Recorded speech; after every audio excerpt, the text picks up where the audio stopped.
जय हिंद दोस्तों। C S के अकेडमी में आप लोग को स्वागत है। मैं छोटन कुमार आप लोग को स्वागत करता हूं। इस अकेडमी के माध्यम से आज का जो हमारा टॉपिक है वो मैथ का टॉपिक है। ठीक है, मैथ का भी क्वेश्चन, इंपॉर्टेंट क्वेश्चन हम लोग क्या करने वाले हैं, कवर करने वाले हैं। सभी सभी क्वेश्चन मैथ का है। इसमें हम लोग 50 क्वेश्चन कवर करेंगे और 50 में 50 एक नंबरिया आप लोग को एग्जाम में अधिकतर क्वेश्चन देखने को मिलेगा। अभी मैथ का हम लोग 4-5 को सेट कर चुके हैं मैथ का। आप अगर सब पूरे सेट को जाकर देख लें तो हमको लगता है आपका पूरा मैथ कंप्लीट हो जाएगा। एक नंबरिया 50 में 50 आप लोग को कम्प्लीटली आ जाएगा, इसमें कोई डाउट नहीं है। तो सबसे पहले वीडियो को लाइक कर लीजिए, जितने लोग जुड़े हैं वीडियो को लाइक कर लीजिए सब कोई, और वीडियो को शेयर कर लीजिए यार। अपने दोस्तों को बता दीजिए कि सी एस के अकेडमी लेके आया है एकदम धमाका ऑफर। एकदम सी एस के अकेडमी एकदम धमाका ऑफर लेके आया है। 50 में 50 एक नंबरिया से होगा। अब बहुत जल्द आप लोग को सब्जेक्टिव भी मिलने लगेगा सभी विषय का, जिसमें साइंस का अधिकतर क्वेश्चन हो गया, मैथ का, हिंदी का, संस्कृत का, सभी का सब्जेक्टिव मिलेगा जो 100% एग्जाम में लड़ेगा। चलिए दोस्त शुरू करते हैं। सबको वीडियो को लाइक शेयर कर दिए हैं। अच्छा हाँ, everybody good morning. Good morning में तो सब कुछ चल रहा है इसमें। चलिए तो अब शुरू करते हैं दोस्त। पहला जो हमारा क्वेश्चन है, द्विघात समीकरण A X square plus B X plus C बराबर 0 में बी स्क्वायर माइनस 4ac को क्या कहते हैं। तो बी स्क्वायर माइनस 4ac को क्या कहते हैं, विवेचक और विविकेतर दोनों कहते हैं। सी आंसर इसका सही हो जाएगा। चलिए क्वेश्चन नंबर 2 में चलते हैं। बी स्क्वायर विवेचक या सी आंसर इसका सही हो जाएगा। एक्स स्क्वायर, उसके बाद हम चलते हैं क्वेश्चन नंबर 2 की तरफ।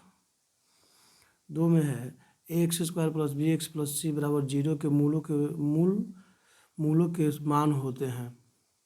तो इसके मूलों के मान जो होते हैं, इसमें हमारा जो होगा दूसरा का वह क्या हो जाएगा। तो मूलों के मान मतलब द्विघाती सूत्र से हम निकालते हैं। तो द्विघाती सूत्र होता है -b plus minus root under B square minus 4ac। तो बी स्क्वायर माइनस 4ac बटा कितना हो जाएगा 2a। तो हम इसको -b और plus minus B square minus 4ac को d बोलते हैं और माइनस 2a, ये हमारा सही हो जाएगा। बी स्क्वायर माइनस 4ac को जब हम 2a लिख सकते, d लिख सकते हैं, क्योंकि d बराबर ही होता है बी स्क्वायर माइनस 4ac ये होता है। तो हम इसके स्थान पर इसको लिख सकते हैं या d के स्थान पर इसको लिख सकते हैं। चलिए तो ये हो गया सी। क्वेश्चन नंबर 3 में चलते हैं।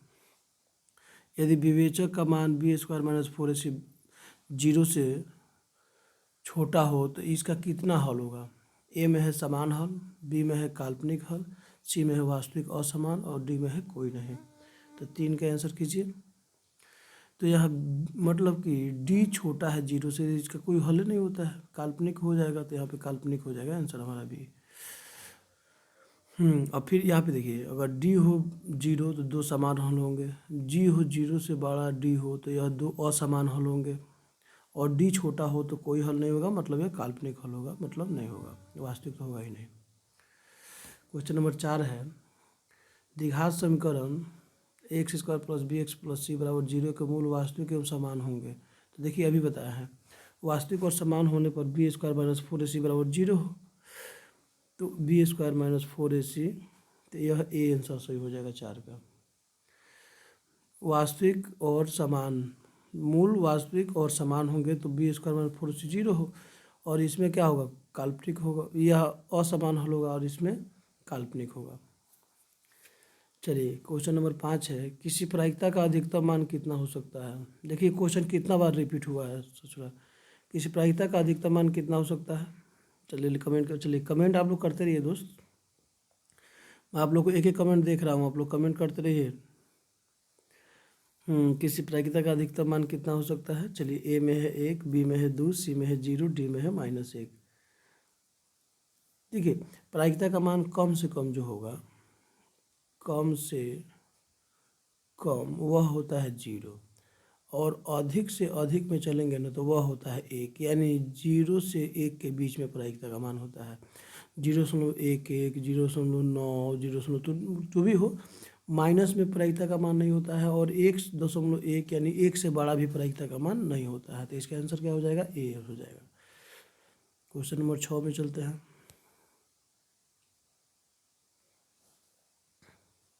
6 नंबर में है, दो लगातार संख्याओं में पहली संख्या x हो तो अगली क्रमागत संख्या होगी।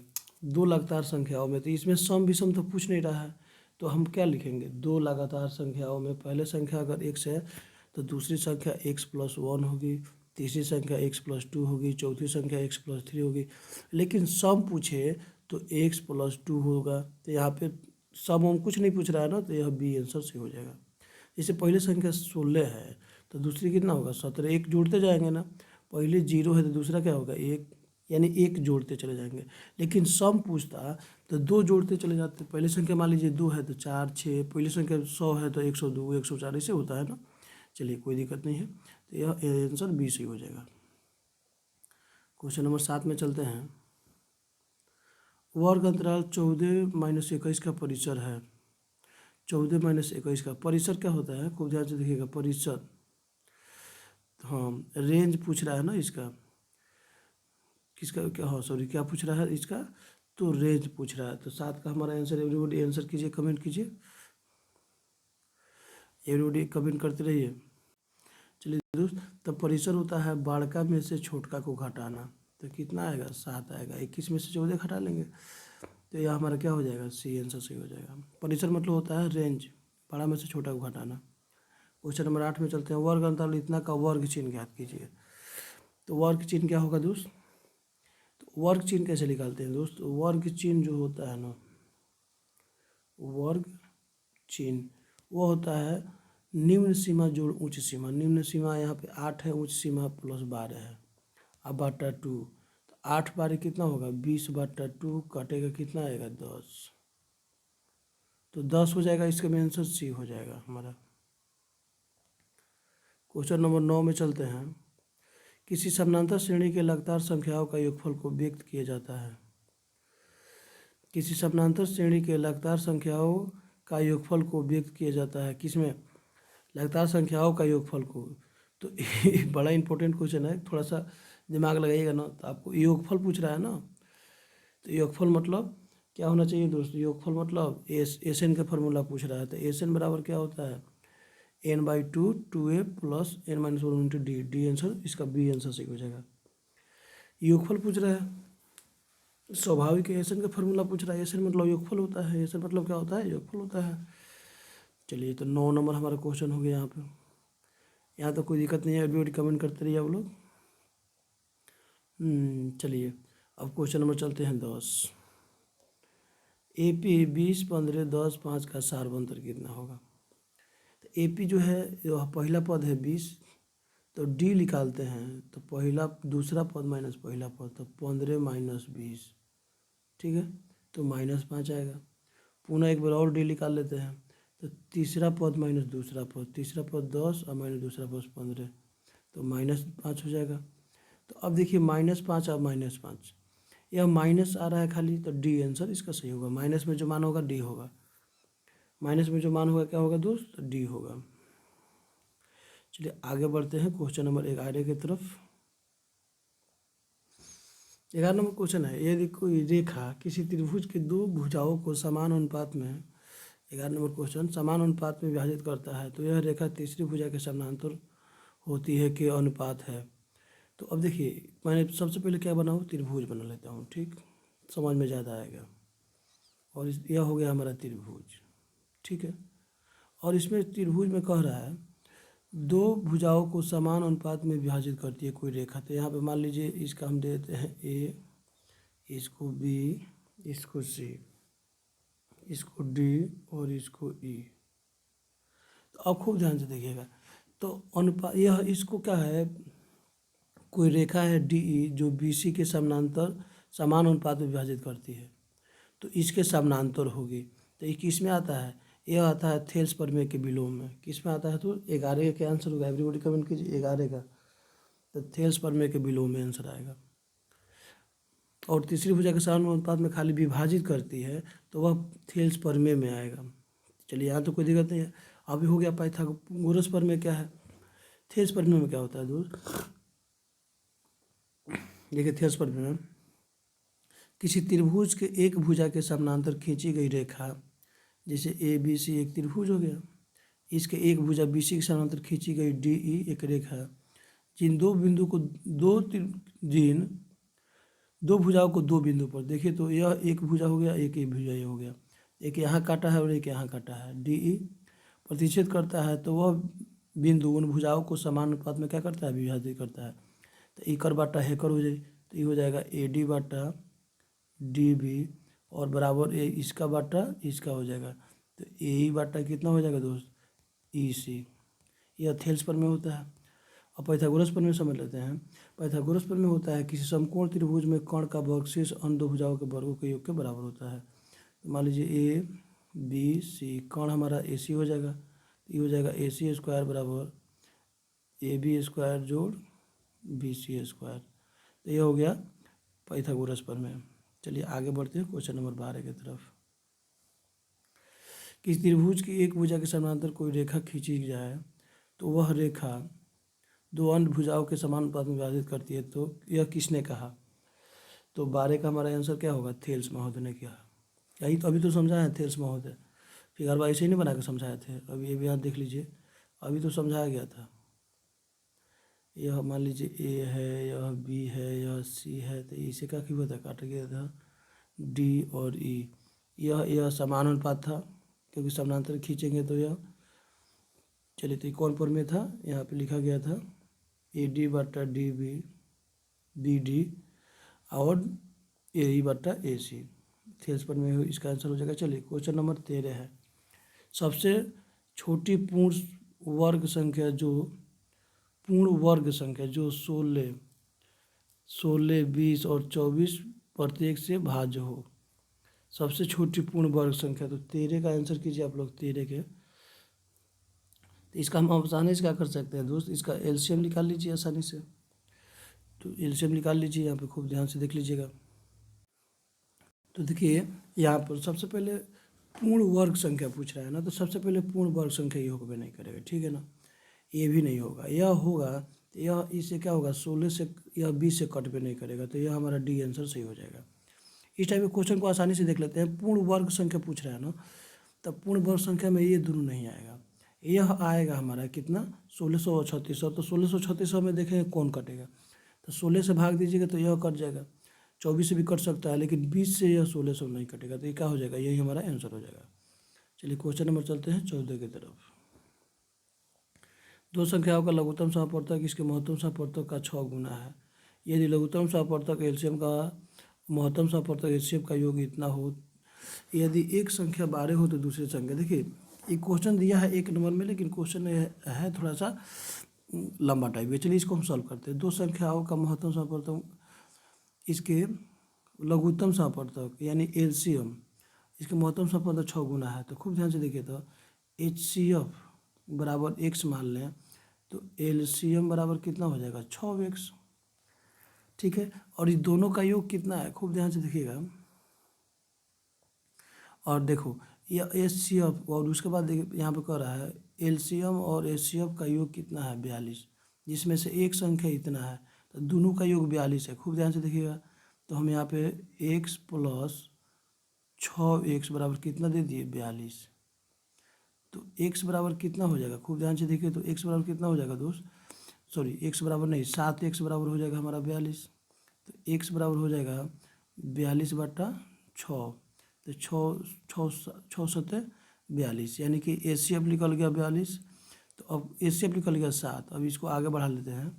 तो HCF बराबर हो गया 7, तो हमने क्या लिखा है LCM गुने HCF बराबर होता है दो संख्या का गुणनफल।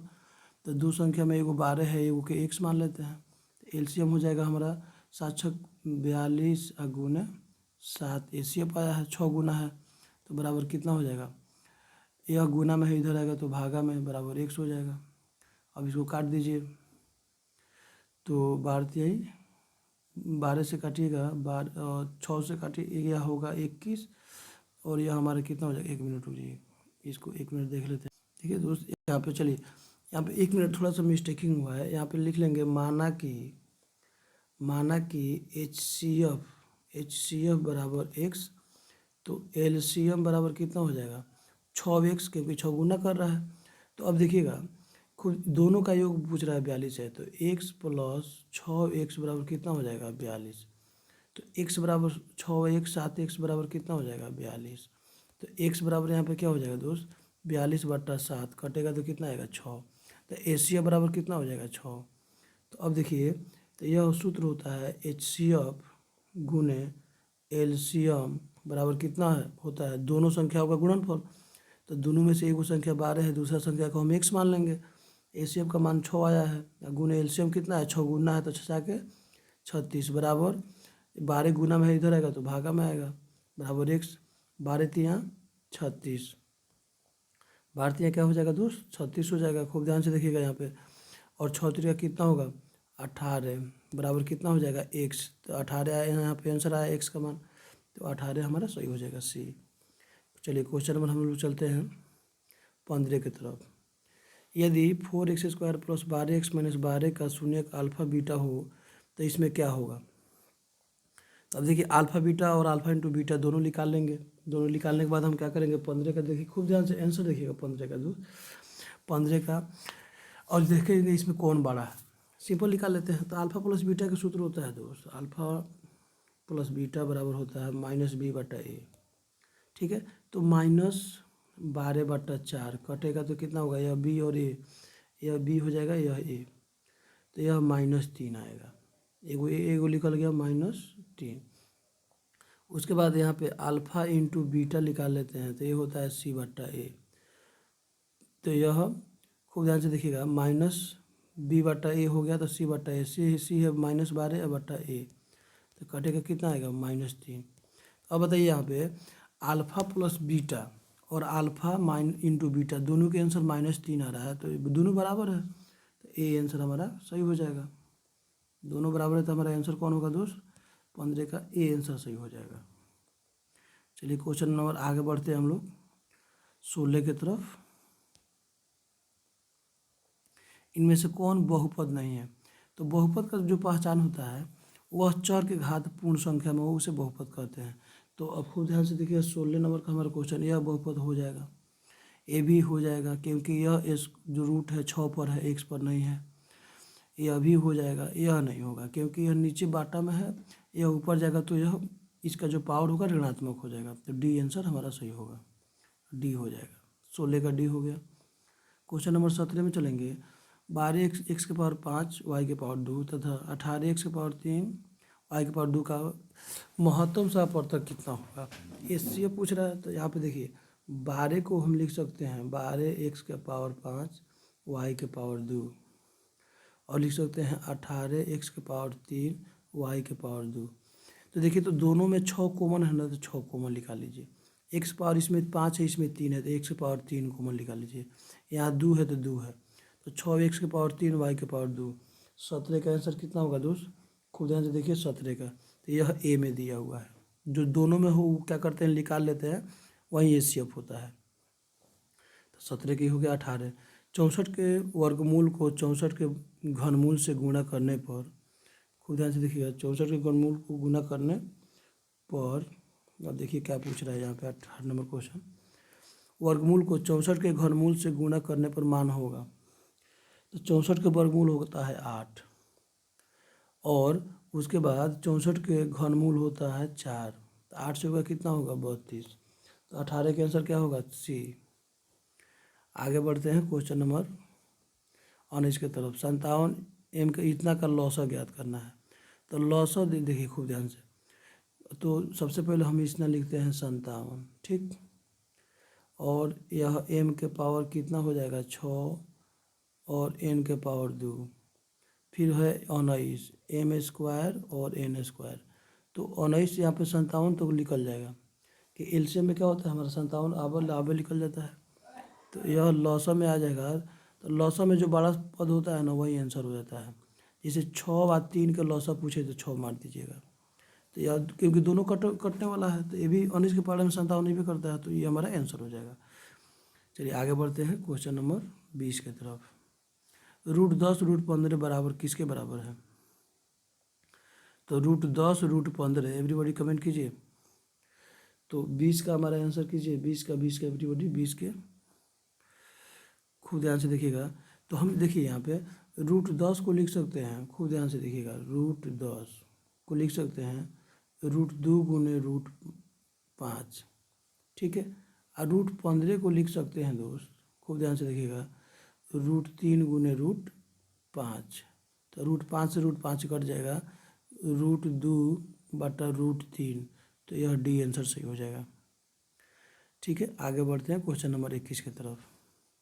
इसमें गुना कीजिए, तो यह जो गुना करेंगे यहाँ पर खूब ध्यान से देखिएगा, तो यह हो जाएगा दोस्त खूब ध्यान से देखिएगा, यहाँ पर √5 गुना कर दीजिए 2 गुने √5, यह इसका मान इतना हो जाएगा 10 के बराबर। अब देखिए √5 में √5 से गुणोगे तो रूट भाग जाएगा, तो क्या तो बचेगा, इतना बचेगा, 5√2 बचेगा। तो 5√2 इसमें ए आंसर सही है। 21 का हमारा क्या आंसर हो जाएगा दोस्त, ये हो जाएगा। 22 पे चलते हैं,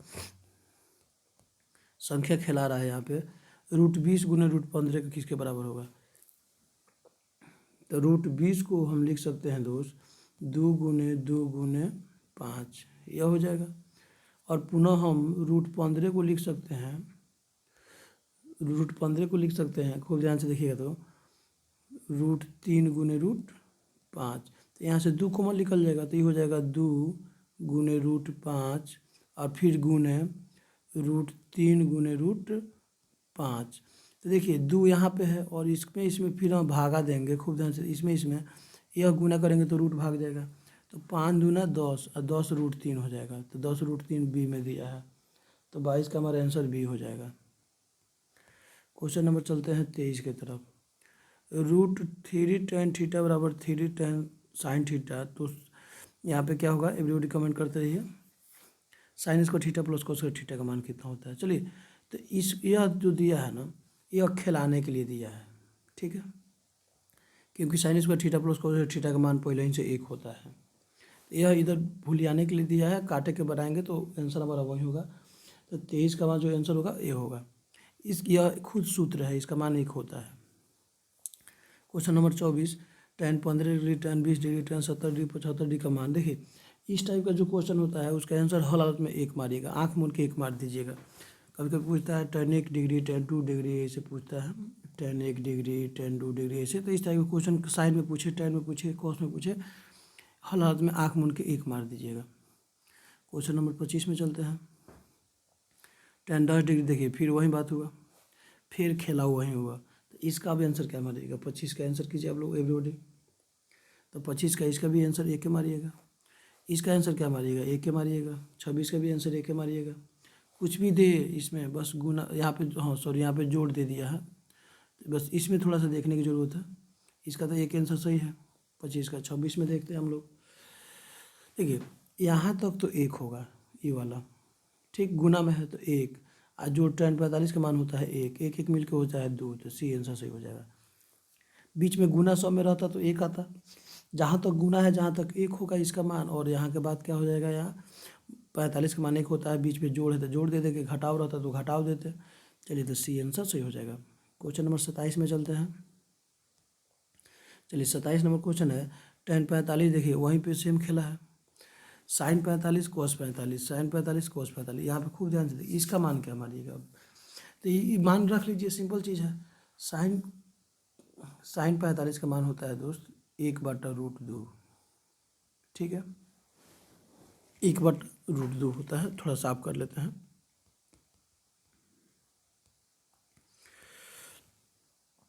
एक बटा √2, ठीक है, और गुना है cos 45, ये भी होता है 1/√2, जोड़ cos 45 फिर पुनः होता है 1/√2 और जोड़ 1/√2, तो यह 1 हो जाएगा, रूट से रूट भाग जाएगा, फिर 1/√2, 1/√2, तो 2 लघुत्तम हो जाएगा, 1 जोड़ 1 बराबर 2/2, सेम हो जाएगा, कट जाएगा, तो यह हमारा आंसर आएगा 1। तो 27 का हमारा आंसर क्या हो जाएगा दोस्त, एवरीबॉडी कमेंट कीजिए, 27 का हो जाएगा ए। क्वेश्चन नंबर 28 में चलते हैं। P sine theta, P cos theta, तो दोनों में पी है, पी कॉमन ले लीजिए। साइन 30 का मान होता है 1/2 और माइनस कोस 60 का मान भी 1/2 होता है, तो दोनों को घटाएंगे सेम आएगा, तो पी इंटू लघुत्तम हो जाएगा 2, 1 - 1, तो ये हो जाएगा पी आई हो जाएगा 0 बराबर क्या हो जाएगा 0। किसी भी संख्या में 0 से गुना करते हैं तो 0 होता है, तो हमारा 28 का आंसर ए हो जाएगा। चलिए क्वेश्चन नंबर चलते हैं 29 की तरफ। 6 मीटर लंबे 6 मीटर लंबा, तो यहाँ पे हमने एक खंभा न बनाया 6 मीटर, इसको लंबाई दे दिया 6 मीटर, ठीक है। इसकी छाया है 6√3 मीटर, यह छाया हो जाएगा। तो सूर्य का उन्नयन कोण, यहाँ पे कोण पूछ रहा है कितना डिग्री का बनेगा। तो देखिए यह लंब है, खंभा हमेशा 90 डिग्री कोण बनाता है, एक आधार है। तो लंब आधार का संबंध किस में होता है, एवरीबॉडी कमेंट कीजिए। लंब आधार का जो संबंध होता है वह tan में होता है। तो tan थीटा बराबर लंब कितना है 6, tan थीटा बराबर 6/6√3, 6 से 6 कट जाएगा, तो tan थीटा बराबर होता है 1/√3, यहाँ पे आ गया। तो 1/√3 tan किसके मान होता है, तो 30 डिग्री का। तो ए आंसर सही हो जाएगा। 29 का हमारा क्या होगा ए। क्वेश्चन नंबर 30 है, एक पोल की लंबाई इतना मीटर है, उसकी परछाई 10 मीटर है। चलिए हम यहाँ पे पोल बना देते हैं और यहाँ पे क्या कर लिया, एक पोल 90 डिग्री होगा, तो लंबाई इसका कितना हो जाएगा 10√3 और इसका परछाई कितना हो जाएगा 10 मीटर। तो लंब दिया है, आधार दिया है, tan का प्रयोग कर लेंगे। tan या cot दोनों कर सकते हैं। तो tan थीटा बराबर लंब कितना है 10√3, आधार कितना है 10, 10 से 10 कट जाए तो क्या बचेगा √3। तो √3 में tan का कितना डिग्री का मान होता है 60 का। तो 30 का हमारा क्या हो जाएगा दोस्त, 30 का भी ए होगा। चलिए क्वेश्चन नंबर 31 में चलते हैं। एक 12 मीटर ऊंचे वृक्ष की छाया 8 मीटर लंबी है। उस समय खंभे की 100 डिग्री मीटर हो तो खंभे की ऊंचाई, देखिए 12 मीटर ऊंचे वृक्ष की छाया 8 मीटर लंबी है। खूब ध्यान से देखिए, उसी समय एक खंभे की इतना मीटर है, तो खंभे की ऊंचाई मतलब परछाई, देखिए यहाँ पे खूब ध्यान से देखिए, यहाँ पे एक हो गया वृक्ष, ठीक है, यह 12 मीटर ऊंचा है और इसका परछाई 8 मीटर है। एक खंभा है, इसका परछाई जो है वह है 100 मीटर, तो इसका ऊंचाई ज्ञात करना है। तो दोनों को हम लोग क्या कर लेंगे, समरूप त्रिभुज बना लेंगे। समरूप के संगत भुजा क्या होते हैं, अनुपातिक होते हैं। तो इसको 31 नंबर को जब तोड़ेंगे तो हमारा क्या हो जाएगा 150 आ जाएगा तोड़ेंगे तो। चलिए आगे बढ़ते हैं क्वेश्चन नंबर 32 की तरफ। जिस त्रिभुज के तीनों शीर्ष के नियामक इतना इतना और इतना है, तो उसकी परिमिति कितनी होगी। तो अब परिमिति आप क्या करते हैं, जोड़ देते हैं। परिमिति क्या करते हैं दोस्त, त्रिभुज की परिमिति क्या होता है, तीनों भुजाओं का योग। तो अब देखिए इसमें कैसे योग करेंगे, 2 4 6 तो दिया नहीं है, तो इसको क्या करेंगे, त्रिभुज बनाएंगे। देखो इसको कैसे सॉल्व करेंगे, कहने के लिए 1 नंबर में है, लेकिन क्वेश्चन थोड़ा सा टेढ़ टाइप का है, लेकिन हम उसको सीधा बनाते हैं ठोक ठाक के। पहला हो गया 0.8, इसका निर्देशांक ए का। बी का निर्देशांक यहाँ पे बी है, इसका निर्देशांक दे देते हैं 0 0। सी यहाँ पे है, इसका निर्देशांक हो जाता है 6 0। इसका निर्देशांक क्या होता है दोस्त 6 0। तो ए बी दूरी सूत्र से इसका दूरी इसका दूरी इसका दूरी सबके निकाल के जोड़ देंगे। तो दूरी सूत्र से इसका दूरी निकाल के जोड़ेंगे तो हमारा जो 32 नंबर क्वेश्चन होगा, तो 32 का हमारा आंसर क्या हो जाएगा दोस्त 24 आएगा। आप लोग निकाल लीजिएगा, डी आंसर सही हो जाएगा। क्वेश्चन नंबर 33, जिस त्रिभुज के तीनों शीर्षों के नियामक, देखिए सबको वीडियो को लाइक या शेयर कर लीजिए, सबको वीडियो को लाइक शेयर कर लीजिए। अगर किसी कारण से इसमें से आपको 100% समझ में नहीं आ रहा है, किसी कारण से मान लीजिए कि नहीं सर इसमें हमको थोड़ा कन्फ्यूज है थोड़ा सा, तो आप हमें इस क्वेश्चन को स्क्रीनशॉट लेके व्हाट्सअप जरूर कीजिए। इस क्वेश्चन को स्क्रीनशॉट लेके 75 63 94 46 73 पर व्हाट्सअप कीजिए, और नहीं तो CSK एकेडमी टेलीग्राम चैनल पर इसको मैसेज कर दीजिए। आपको 100% वीडियो बना के ऐसे फ़ोन से भी सॉल्व कर दिया जाएगा, टेंशन मतलब अगर किसी कारण से प्रॉब्लम हुआ तो। चलिए 33 नंबर क्वेश्चन है, जिस त्रिभुज के तीनों, अच्छा ये तो हो गया हमारा। 34 में चलते हैं। 33 का ना तीनों नियामक तो उसके परिमिति पूछा है ना, और इसमें भी परिमिति पूछा था। अच्छा 33 नहीं हुआ है, तो सेम 33 नंबर और 32 नंबर एक ही से बनेगा, तो इसका भी इसका तो वो 32 था 33, तो इसका आंसर निकालेंगे तो बी होगा। चलिए क्वेश्चन नंबर 34 में चलते हैं। दिए गए चित्र में पी क्यू समानांतर बी सी यह समानांतर है। ए पी बराबर 2 इतना है, तो क्यू सी का मान ज्ञात करना है, क्यू सी। तो इसका थेल्स पर में अपना ये ए पी, तो ए पी मतलब 2/6 बराबर 4/8 एक्स मान लीजिए इसका मान, हाई बटा हाई या हाई बटा हाई इथेस पर में होता है। तो 6 में इसमें से गुना करेंगे तीछा तीछी, तो कितना हो जाएगा 2x। तो इसे से गुना कर लेंगे तो बराबर 6 चौका 24। तो x बराबर कितना हो जाएगा 24/2 कटेगा तो कितना आएगा 12। इसमें 12 कहीं दिया है, ए में दिया है, तो 34 का हमारा आंसर क्या हो जाएगा, ए सही है। क्वेश्चन नंबर 35 में चलते हैं। क्वेश्चन नंबर 35 में चलते हैं दोस्त। दिए गए चित्र में पी क्यू आर एस एक चक्रीय चतुर्भुज है जो केंद्र ओ से पूर्णतः ढका हुआ है, तो कोण आर कोण पी का मान होगा। आर पी देखिए तो कोण आर कोण पी, यह कोण पूछ रहा है। तो अब देखिए खूब ध्यान से, चक्रीय चतुर्भुज के समूह कोण 90 डिग्री का होता है। क्या होता है दोस्त, 90 डिग्री का। यह कोण, यह आर पी पूछ रहा है, 90 डिग्री का होता है। तो यह जो हमारा 35 नंबर क्वेश्चन है, 35, इसका भी आंसर क्या होगा, 180 डिग्री होगा, क्योंकि एक सरल रेखा पर कितना डिग्री कोण बनता है, 180 डिग्री का। तो यह कोण में क्या हो जाएगा, 180 हो जाएगा। 36 में चलते हैं। अर्धगोले का आयतन क्या होता है। तो गोला का आयतन होता है 4/3 पाई आर क्यू। तो अर्धगोला का बटा 2 कर देंगे तो ये हो जाएगा 2/3 पाई आर क्यू। तो ये आंसर हो जाएगा बी। 36 का हमारा क्या हो जाएगा, बी। चलिए यहाँ तो कोई दिक्कत नहीं होनी चाहिए आप लोगों को। क्वेश्चन नंबर 37 में चलते हैं। समीकरण द्विघात समीकरण x² - 2px + 6 = 0 में p के किस मान के लिए समीकरण के दोनों मूल समान होंगे। यानी कि यहाँ पे p का मान कितना रखे हैं कि d बराबर 0 आ जाए। तो यहाँ पे देखिए हम सिंपल क्या करते हैं, इस टाइप के क्वेश्चन को हम लोग क्या करते हैं, ऐसे b² - 4 इसी से भी बना सकते हैं। चलिए बना सकते हैं, उसी से बना लेते हैं। b² - 4ac = 0। तो b का मान कितना है 2p² -4 गुने a का मान 1 है, c का मान 6 है, बराबर 0। क्योंकि समान हल है तो 0 होगा। तो अब देखिए 2p का होल स्क्वायर तो कितना हो जाएगा 4p का होल स्क्वायर माइनस 6 चौका 24 -6 चौका कितना हो जाएगा दोस्त 24 बराबर 0। तो 4p बराबर कितना हो जाएगा +24। तो p यहाँ पे स्क्वायर है तो p² बराबर हो जाएगा दोस्त कितना हो जाएगा 24/4 कटेगा तो 6। तो अब देखिए p² बराबर कितना हो जाएगा 6। तो p बराबर कितना हो जाएगा √6। यहाँ से स्क्वायर रूट लेगा तो √6 कितना है, सी में आंसर दिया हुआ है। √6 किस में दिया है तो सी में आंसर दिया हुआ है। आगे बढ़ते हैं क्वेश्चन नंबर 38 की तरफ। किसी घन का आयतन इतना है तो इसका पृष्ठ का क्षेत्रफल कितना होगा। तो घन का आयतन जो होता है, खूब ध्यान से देखिएगा, पृष्ठ का क्षेत्रफल पूछ रहा है। तो यहाँ पे घन का आयतन होता है AQ। यहाँ पे खूब ध्यान से देखिएगा, आयतन जो होता है वो होता है AQ। तो आयतन है कितना यहाँ पे, कितना 512 बराबर AQ। तो यहाँ से Q हटेगा तो यहाँ पे क्या हो जाएगा, करनी में 512।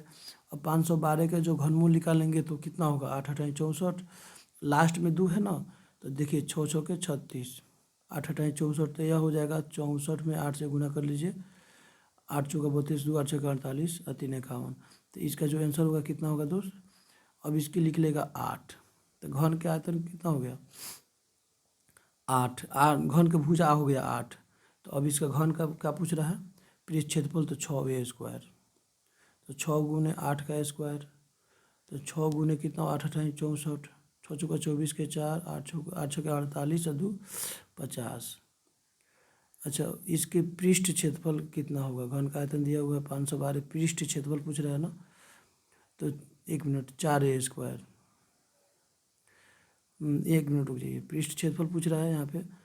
तो यहाँ पे पृष्ठ क्षेत्रफल पूछ रहा है तो 4 वक्र मतलब कि 500 पूछ रहा है तो 4a², क्योंकि 500 तो 4 a का मान कितना है 8, तो 8 का स्क्वायर गुना है, तो 4 गुने 64। तो गुना करेंगे 4 चौका 16 के 6, 8 चौका 32, 32 1 33, 4 चौका 16 के 8 चौका 32 और 1 33। यहाँ पे 1 मिनट देखिए, चलिए तो यहाँ पे सही आ रहा है, 1 मिनट सही आ रहा है, 1 मिनट रुकिएगा। यह हमारा होता है 6a²।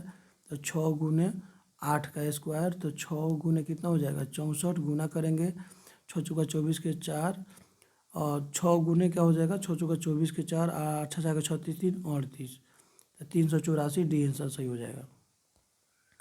39 नंबर क्वेश्चन है, एक 6 सेंटीमीटर त्रिज्या के शीर्ष के ठोस गोले से 1 सेंटीमीटर त्रिज्या वाले कितने गोले बनाए जा सकते हैं। तो यह 39 का जो हमारा आंसर होगा 39 का, वो हमारा क्या हो जाएगा 216, क्योंकि 6 का वर्ग 6 के देखिए यहाँ पे गोले का पूछ रहा है, मतलब गोले का यहाँ पे आयतन निकाल लेंगे कितने हो सकता है।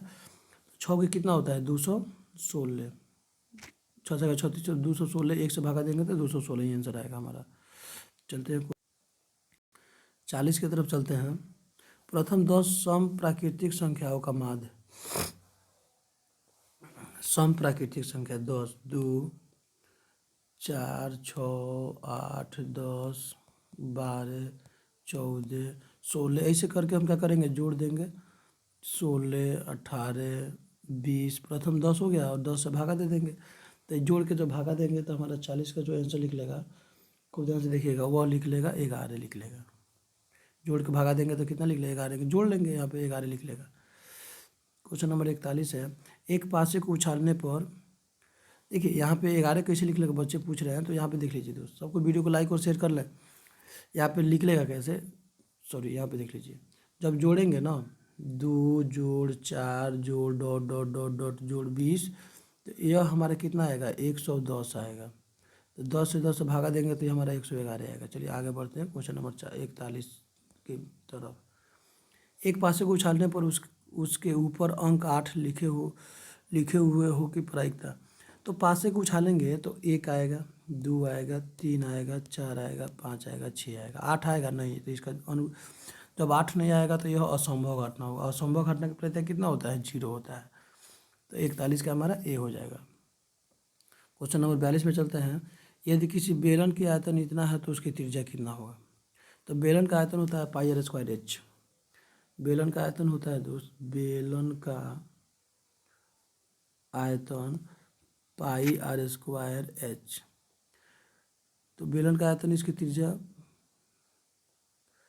सॉरी बेलन का आयतन पूछ रहा है ना, एक मिनट बेलन का आयतन। चलिए दोस्त, तो यहाँ पर इसकी देखिए बेलन के जो आयतन देगा ना तो इसमें एच भी दिया रहेगा। तो एच का मान यहाँ पे 3 छूटा हुआ है। तो बेलन का आयतन होता है पाई आर स्क्वायर एच, तो दिया है कितना 462 बराबर पाई आर स्क्वायर एच। तो अब देखिए 462, पाई का मान 22/7, तो यह हो जाएगा 22/7। तो जो गुना में है वो भागा में आएगा, जो भागा में वो गुना में आएगा। और गुने 1/3, एच का मान दिया है आर स्क्वायर। ये काटेंगे तो हमारा कितना हो जाएगा 21, फिर 3 से काटेंगे 7, तो 7 7 कितना होगा 49 बराबर क्या हो जाएगा आर स्क्वायर। तो आर बराबर हो जाएगा 7। तो इसमें आंसर हमारा क्या हो जाएगा सी। क्वेश्चन नंबर चलते हैं 43 की तरफ। उस घन की भुजा जिसकी आयतन दिया है। तो देखिए घन के भुजा ज्ञात करना है, तो घन का आयतन होता है ए क्यू, ठीक है। तो आयतन दिया है यहाँ पे कितना, यहाँ पे दिया है 9 92 61, 92 61 बराबर क्या हो जाएगा ए क्यू। तो यहाँ पे रूट में चल जाएगा, करने में 3 बचेगा और हो जाएगा 92 61 बराबर ए। इसके जब घनमूल निकालिएगा 92 61 का, तो ये हमारा क्या हो जाएगा 43, चलो सॉरी हाँ 43 नंबर का जो आंसर होगा हमारा क्या हो जाएगा इसका 21 हो जाएगा। चलते हैं क्वेश्चन नंबर आगे बढ़ते हैं 44। X square minus X minus A के मूलों के योगफल और मूलों के गुणनफल का योग ज्ञात करें। तो अल्फा प्लस बीटा ज्ञात कर लीजिए, माइनस बी बट्टा ए, तो माइनस और माइनस 1/1 बराबर 1 आंसर आएगा। अल्फा इंटू बीटा ज्ञात कर लीजिए, तो अल्फा इंटू बीटा का मान क्या होता है दोस्त, अल्फा इंटू बीटा का मान होता है c/a। तो c/a, तो c का मान है -1 और 1, तो ये हो जाएगा -1। अब इसका योगफल कह रहा है ज्ञात करने के लिए, योगफल, तो 1 जोड़ -1 बराबर हो जाएगा 1 - 1 बराबर 0। इसका आंसर बी सही हो जाएगा। 44 का हमारा क्या हो जाएगा बी। क्वेश्चन नंबर 45 में चलते हैं। 2x² - 4x + 6 के मूल अल्फा एवं बीटा हो तो 1/α। चलिए इसका जो आंसर एकदम इजीली हो जाता है हमारा। 45 जो नंबर क्वेश्चन है ना, 45 का आंसर इजीली होता है, 2/3 हो जाएगा यहाँ पे 2 बटा कितना हो जाएगा 3। चलिए यहाँ तो कोई दिक्कत नहीं है, मतलब यह इसको जब तोड़ेंगे तो इतना आएगा। चलो कोई दिक्कत नहीं, यहाँ पे आगे बढ़ते हैं। या इसको देखिए सॉल्व भी हम कर सकते हैं। 1/α प्लस 1 बटा बीटा। चलिए सॉल्व करते हैं।